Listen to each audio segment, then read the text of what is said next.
Hello students, welcome to my YouTube channel Sushma Rajgupta. हम लोग कर रहे हैं BCom 4th semester advance accounting, जिसमें हमारा चैप्टर चल रहा है अकाउंट्स ऑफ होल्डिंग कंपनी, जिसकी थ्योरी हम लास्ट वीडियो में कर चुके हैं। आज हम इसके प्रैक्टिकल्स करेंगे। चलिए शुरू करते हैं।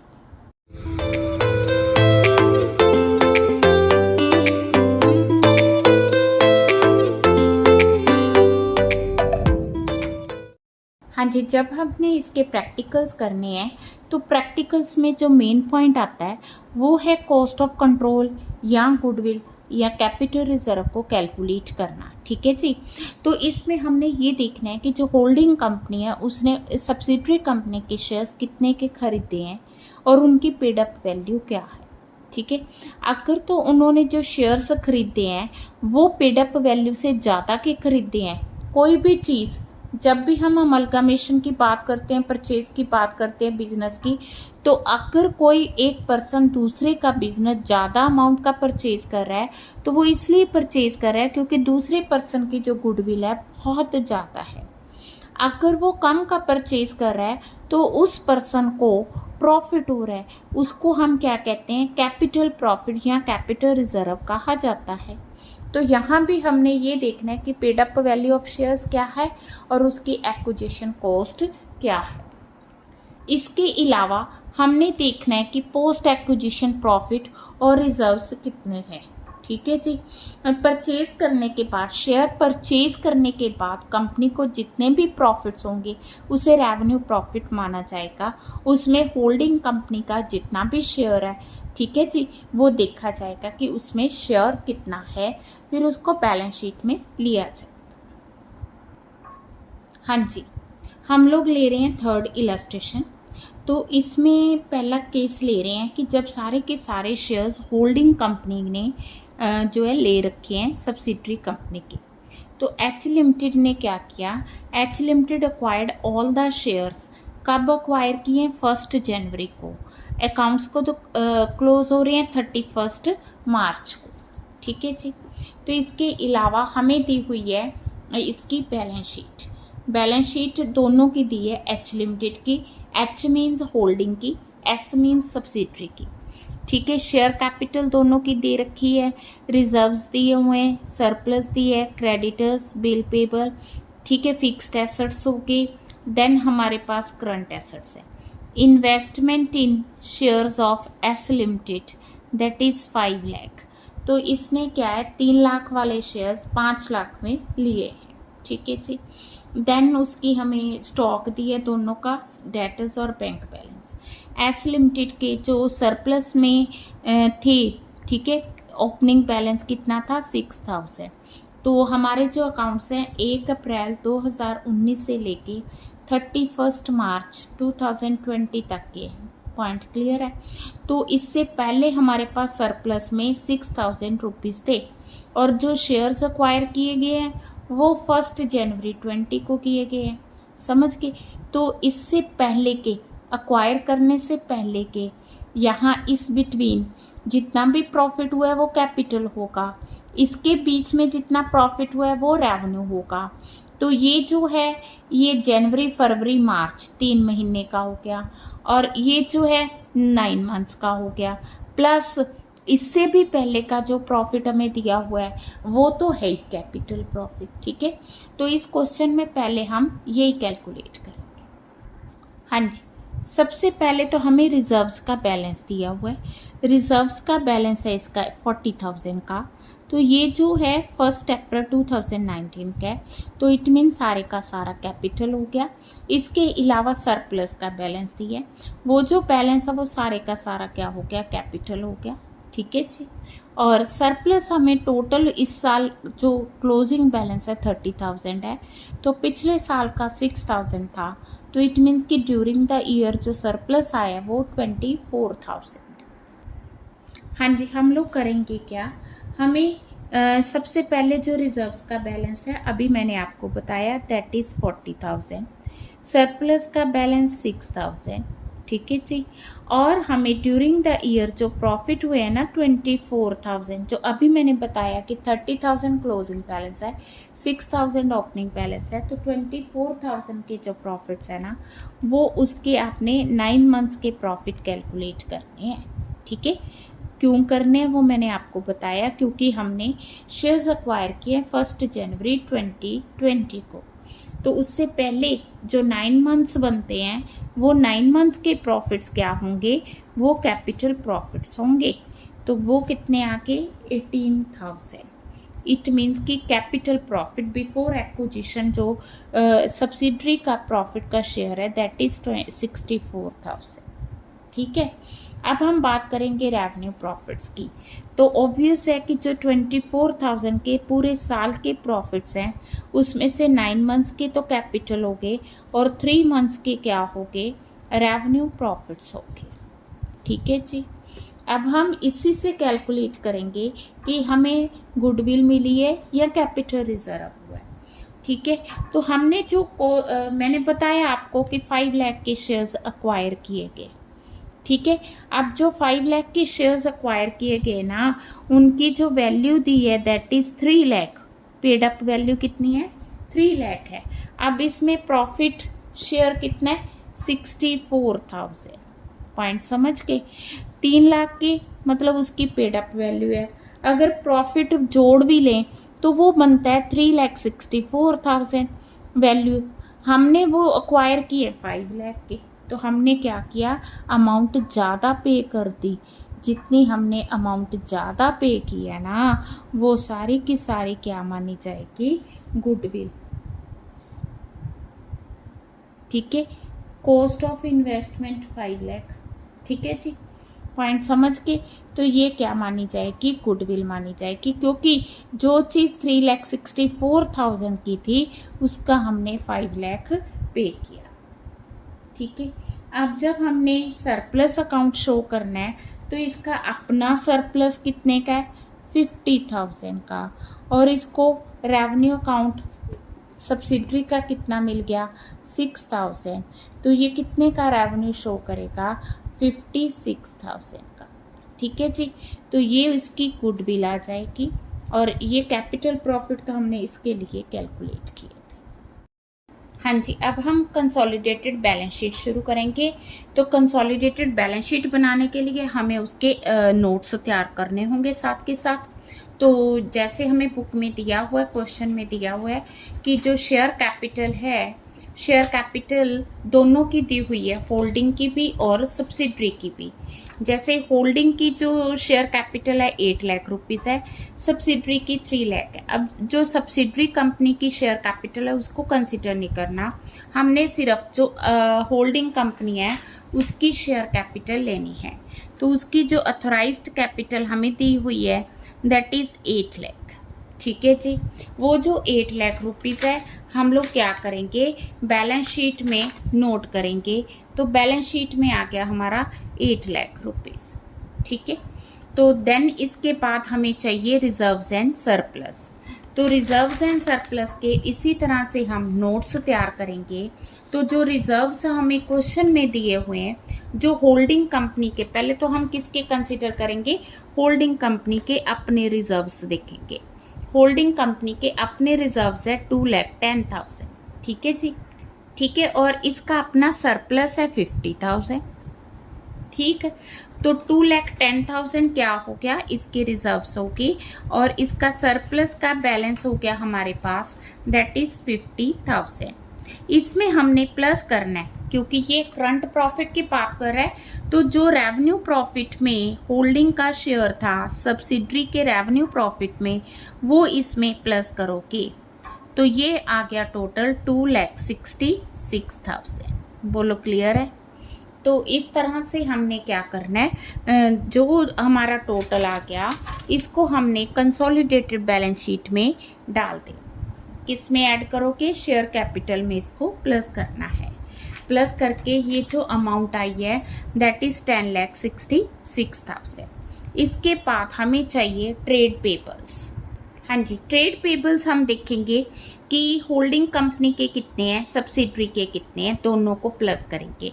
ट्रेड पेबल्स में हम लोग क्रेडिटर्स और बिल पेबल दोनों लेते हैं। तो बिल पेबल एच लिमिटेड के इतने हैं और एस लिमिटेड के इतने हैं। ठीक है जी। तो क्रेडिटर्स आगे 3,50,000 एंड देन 1,60,000। ठीक है जी। टोटल आ गया हमारे पास 5,10,000। इसी तरह बिल पेबल आके 40,000 एच लिमिटेड के, 20,000 एस लिमिटेड के, टोटल आ गया 60,000। दोनों को ऐड किया तो ये बन गया 5,70,000। अब इसको हमने 10,66,000 में प्लस करना है तो ये आ गया 16,36,000। ठीक है जी। तो ये आ गई हमारी लाइबिलिटी साइड, इसे बोलते कंसोलिडेटेड बैलेंस शीट। हाँ जी, नेक्स्ट आएगा हमारा टेंजिबल एसेट्स। टेंजिबल एसेट्स में हमें लैंड एंड बिल्डिंग इसकी 4 लाख दी है, एस लिमिटेड की 2,70,000, 4,02,70,000। ठीक है जी। देन प्लांट एंड मशीन इसकी दी है 2 लाख और इसकी है 1 लाख। 2 लाख आ गई, देन आ गई 1 लाख। ठीक है जी। देन फर्नीचर हमें दिया 50,000 एंड 20,000। फर्नीचर आ गया 50,000 एंड देन आ गया 20,000। इनको हमने क्या करना है, प्लस। हाँ जी, जब हमने इसको प्लस किया तो टोटल आ गया 10,40,000। ये जो टोटल आया ना 10,40,000, ये हमने यहाँ टेंजिबल एसेट्स में लिख देना। ठीक है, कैसे आया पता चल गया आपको कि हमने सिर्फ फिक्स्ड एसेट्स को प्लस करना है। अब हम बात करेंगे इनटेंजिबल एसेट्स की। इनटेंजिबल में गुडविल आएगी, बट गुडविल यहाँ तो दी नहीं हुई, फिर गुडविल कहाँ से आएगी? गुडविल वो जो हमने खुद कैलकुलेट की थी। ठीक है, होल्डिंग कंपनी को प्रॉफिट हुआ था because of purchase of assets, वो कितनी हमने कैलकुलेट की थी 1,36,000। वो एज इट इज यहाँ पे आएगी 1,36,000। ठीक है जी। वो गुडविल हम यहाँ लिख देंगे। क्लियर है? गुडविल के बाद आएगी स्टॉक, इन्वेंट्री। इन्वेंट्री हमें दी है 1,50,000 एंड 80,000। कितनी लोगे? 1,50,000 देन 80,000। टोटल आ गया 2,30,000। कहाँ पे लिखनी है ये? बैलेंस शीट में लिखनी है 2,30,000। ठीक है जी। नेक्स्ट आ गया ट्रेड रिसीवेबल्स। हाँ जी, ट्रेड रिसीवेबल्स आके हमारे पास 1 लाख, ये आगे 60,000, ये आगे 1 लाख देन 60,000। टोटल आ गया 1,60,000। ठीक है जी। तो यहाँ पे 1,60,000 आ गया। इसके बाद हमें दिया हुआ है कैश बैलेंस 50,000, 20,000, दैट इज 70,000। ठीक है, जब हम इसका टोटल करेंगे तो ये 16,36,000 इक्वल टू लाइबिलिटी साइड आ गया। अब जब हम बैलेंस शीट की बात कर रहे थे तो यहाँ पे हमें इन्वेस्टमेंट दी हुई है, यहाँ ये हमने कंसोलिडेटेड में नहीं ली। क्यों नहीं ली? क्योंकि हम ये भी कैपिटल हमने कंसिडर नहीं की, ये हमने इन्वेस्टमेंट नहीं की, क्योंकि इनको प्लस माइनस करके सारा रिजर्व्स वगैरह करके ही हमने गुडविल फाइंड की है। ठीक है ना? तो इधर से इन्वेस्टमेंट खत्म होगी, उधर से कैपिटल खत्म होगी। ठीक है, तो ये इससे मतलब कि मेन हमने जो कैलकुलेशन करनी है वो गुडविल कैपिटल रिजर्व की करनी है, और अगले क्वेश्चन में हम माइनॉरिटी इंटरेस्ट करेंगे। ठीक है जी। हाँ जी, अगला हमारा टॉपिक है कि जब सारे के सारे शेयर्स एच लिमिटेड के पास नहीं है तो फिर क्या होगा? कुछ शेयर्स कुछ लोगों के पास होंगे, majority of the share holding के पास होंगे, तो मिनॉरिटी ऑफ द शेयर किसी और के पास होंगे। तो उसमें हमने वो जो मिनॉरिटीज़ है जिनके पास थोड़े शेयर्स है 20%, 25%, 30%, उनकी भी हमने वैल्यूएशन करनी है, उनके पास कितना रिजर्व है। तो सबसे पहले हमें दी हुई है share capital, then general reserve, surplus, creditors, उसी तरह से फिर हमें दिए एसेट्स। ठीक है जी। एसेट्स में हमारे पास आके फिक्स्ड एसेट्स इन्वेस्टमेंट दी है। अब इसके पास कितने शेयर्स हैं? 75%। इट मीन्स कि 25% शेयर किसी और के पास है, बाकी तो ये ठीक है। एच लिमिटेड ने शेयर्स कब अक्वायर किए? 31 जुलाई 19 को। हमारा अकाउंट्स कब ओपन होता है? 1 अप्रैल 19 को। तो इन्होंने शेयर्स अक्वायर किए हैं 1 जुलाई को। अकाउंट्स क्लोज हो रहे हैं 31 मार्च को। ठीक है, तो बिफोर एक्विजिशन हमारे पास है अप्रैल मई जून, 3 मंथ्स बिफोर हैं और 9 मंथ्स आफ्टर हैं। पहले तो ये ज़रूरी है, अप्रैल मई जून जुलाई, सॉरी अप्रैल मई जून जुलाई, 4 मंथ्स यहाँ, 8 मंथ्स यहाँ। ठीक है जी। तो 4 और 8 मंथ्स का हमारे पास ये प्रायर आ गया, ये पोस्ट आ गया। ये हमें कैपिटल प्रॉफिट के बारे में बताएगा, ये हमें रेवेन्यू प्रॉफिट के बारे में बताएगा। और पूरे साल के जो प्रॉफिट्स हैं दैट इज़ 45,000। और इसमें हमें जो जनरल रिजर्व्स दिए हुए हैं 70,000 और सरप्लस दिया 55,000। और ड्यूरिंग द ईयर जो सरप्लस है दैट इज़ 45। इट मीन्स कि 55 शुरू में था, ठीक, सॉरी 55 एट द एंड है, ड्यूरिंग द ईयर 45 है। तो जो बिगनिंग ऑफ द ईयर हमारे पास था सरप्लस दैट वाज 10,000। वो 10,000 तो पूरे का पूरा कैपिटल हो गया। अब जो 45 है इसका 4 मंथ्स का कैपिटल हो गया, 8 मंथ्स का रेवेन्यू हो गया। ठीक है, ये चीज़ समझने वाली है। ठीक है जी। हाँ जी, हमारा पहला पॉइंट यही है कि हमने कैपिटल प्रॉफिट कैलकुलेट करना है। तो हम कैपिटल प्रॉफिट किस तरह से कैलकुलेट करेंगे? सबसे पहले जनरल रिजर्व का बैलेंस देखेंगे। तो जनरल रिजर्व का जो बैलेंस है वो सारे का सारा कैपिटल माना जाएगा, क्योंकि इसने कुछ नहीं लिखा कि ड्यूरिंग का ईयर कितना था। अब जो सरप्लस अकाउंट है, जो हमारे पास ओपनिंग बैलेंस है, जो मैंने अभी आपको बताया दैट इज़ 10,000, वो भी हमारा कैपिटल प्रॉफिट हो गया।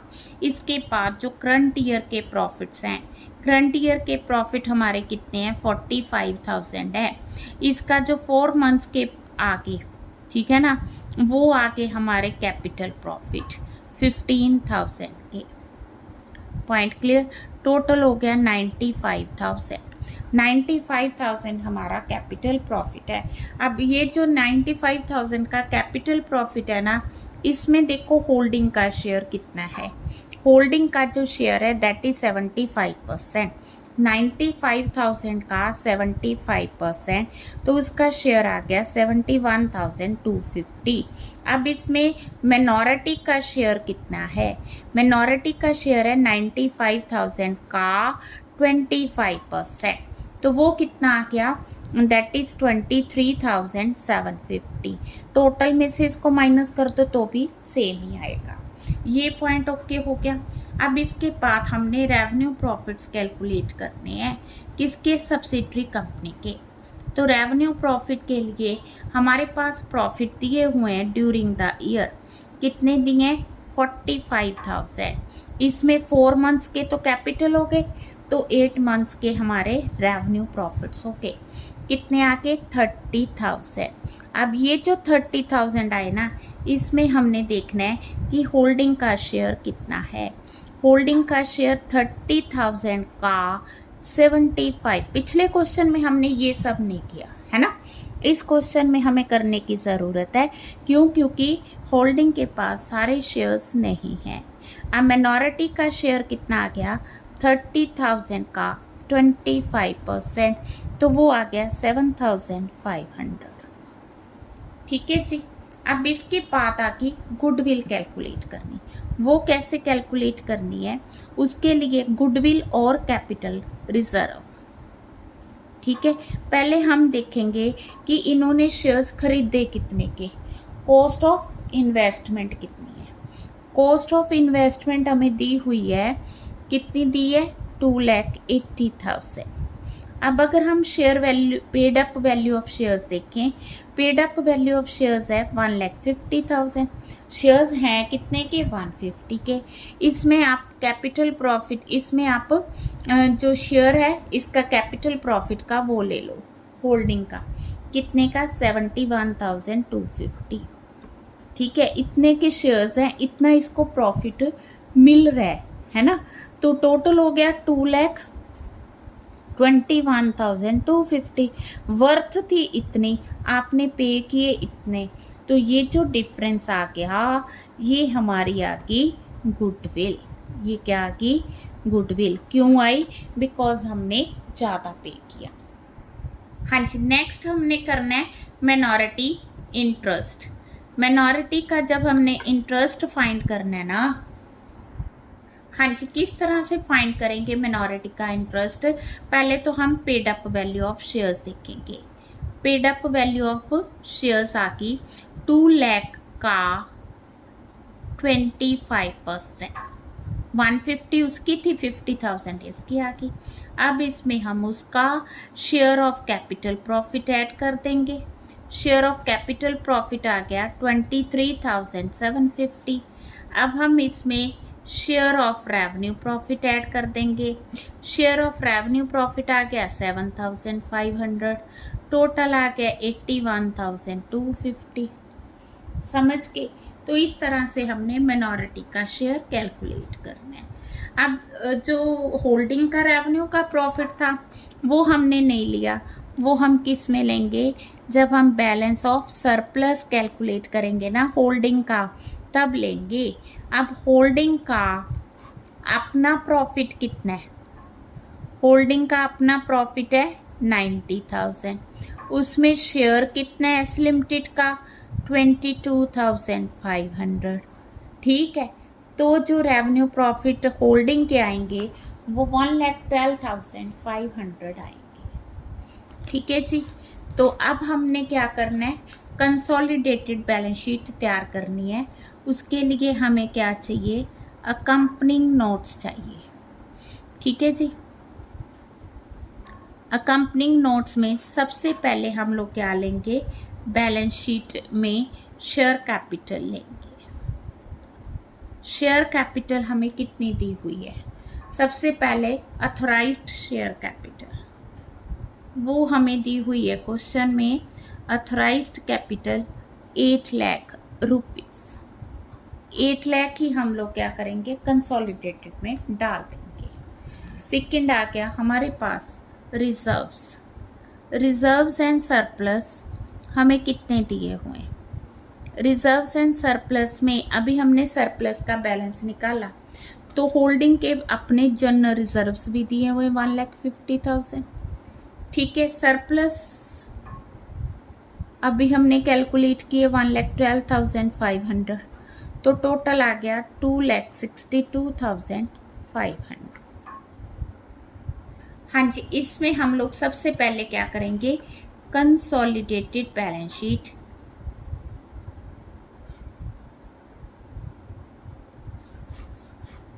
Share capital, share holders fund जिसमें आ गई share capital that is 8 lakh rupees जो हमने अभी कैलकुलेट की है।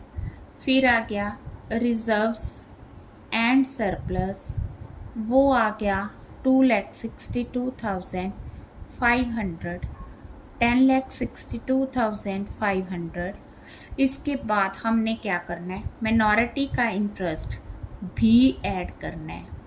ठीक है तो वो पार्ट ऑफ द कैपिटल ही है 81,250। अब जो मिनॉरिटी का इंटरेस्ट है, जो मिनॉरिटी को पे करना है, होल्डिंग ने करना है। क्यों करना है? क्योंकि होल्डिंग के पास सारे का सारा एस लिमिटेड का कंट्रोल है। करंट लायबिलिटीज़ में हम लोग लेंगे ट्रेड पेपर्स। ट्रेड पेपर्स में हमारे पास सबसे पहले आएगी क्रेडिटर्स। क्रेडिटर्स देखो हमें क्वेश्चन में कितने दिए हुए हैं? क्वेश्चन में हमें क्रेडिटर्स दिए हुए हैं 1,20,000 एंड 80,000। एच लिमिटेड के 1,20,000, एस लिमिटेड के 80,000, टोटल दे दिया 2 लाख। इसको हमने इसमें प्लस कर दिया तो ये आ गया 13,43,750। ठीक है जी। अब हम तैयार करेंगे एसेट साइड। एसेट साइड में हमें सबसे पहले चाहिए टेंजिबल एसेट्स। टेंजिबल एसेट्स में हमारे पास दो ही हैं। एक तो है फिक्स्ड एसेट्स, एच लिमिटेड के 550, एस लिमिटेड के 1 लाख, टोटल आ गया 6,50,000। ठीक है जी। इसके बाद हम लोग लेंगे इनटेंजिबल एसेट्स। इनटेंजिबल में वही गुडविल आएगी जो हमने पहले कैलकुलेट की है। क्लियर है। इसके बाद आएगी हमारे पास करंट एसेट्स। करंट एसेट्स में सबसे पहले आएगी इन्वेंट्री। इन्वेंट्री हमें क्वेश्चन में दी हुई है एच लिमिटेड के 1,05,000 और दूसरी दी है 1,77,000, 2,82,000। फिर इसमें हम प्लस करेंगे अदर करंट एसेट्स 2,25,000, 1,28,000, 3,53,000। ठीक है। तीनों को प्लस करती, इन सबको प्लस किया तो ये आ गया 13,43,750। तो both sides are equal. Point clear. तो इस तरह से हम विद मिनॉरिटी इंटरेस्ट भी क्वेश्चन कर सकते हैं। ठीक है। आज की वीडियो में 2 क्वेश्चन करूँगी। जितने भी इसके टॉपिक्स हैं एग्जाम्पल्स में दिए मैं सारे कवर करवाने की कोशिश करूँगी। वीडियोस को साथ साथ क्वेश्चंस करने हैं। वीडियो अच्छी लगी वीडियो को लाइक करें। चैनल को अभी तक नहीं सब्सक्राइब किया तो ज़रूर सब्सक्राइब करें और ज़्यादा से ज़्यादा वीडियो शेयर करें। Thank you.